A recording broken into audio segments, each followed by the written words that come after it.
Бұл дүние күйіп кеткен, ұрдалып кеткен, бұлар тапса болады. Адамдың жанын таба албайбыз да. Баткен районуна караштуу Көкташ айылынын тургуну Жалил Каработоев мындан 1 жыл мурда кыргыз-тажик чек арасындагы куралдуу жаңжалда уулун жоготкон. Маркум Алтынбек Каработоев мекенчил, эли жерине күйгөн патриот болчу деп эскерет Жалил ата. Мен үчүн жакшы бала болгон.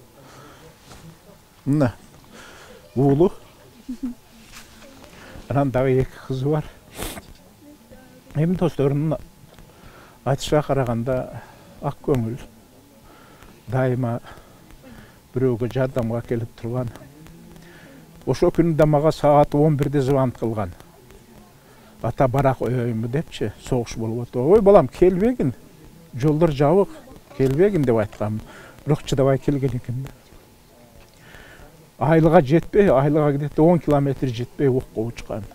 Жанында дагы 5 бала болгон, 6 бир машинада окко учуп кеткен. Андан башка дагы машиналар окко учкан. Айла жок. Чек арадагы жаңжалда курман болгон жарандардын жакындарын колдоо максатында мамлекет тарабынан өткөн жылы бул үйлөр курулуп берилген. Мындан сырткары да ар тараптуу колдоолор болуп келет. Ага карабай уулун жоготкон атанын күйүтү айтып бүткүс.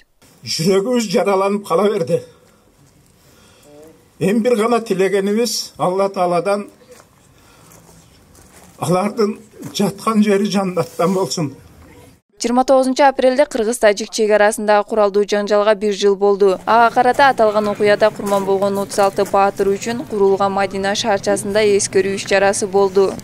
Шейит кеткен мекендештердин жакын туугандары, сиздерге дагы бир жолу мен Кыргыз Республикасынын президенти Садыр Жапаровдун атынан дагы бир жолу терең көңүл айтып кетем. Бул күнү жергиликтүү жетекчилер, 36 жарандын жакындары жана шаар тургундары алардын арбайына багыштап Куран окушту.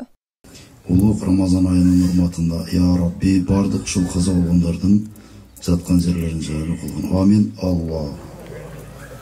Белгилей кетсек, өткөн жылы Кыргыз-тажик мамлекеттик чек ара аймагында орун алган куралдуу кагылышуудан 36 жараныбыз курман болуп, 173 жараныбыз ар кандай жаракат алган. Аймак материалдык жактан да олуттуу зыян тарткан. 136 турак уй, 84 объект жабыркаганы маалымдалган. Жалпы Баткен облусу боюнча келтирилген зыяндардын болжолдуу суммасы 1 миллиард 300 миллиондон ашканы айтылган.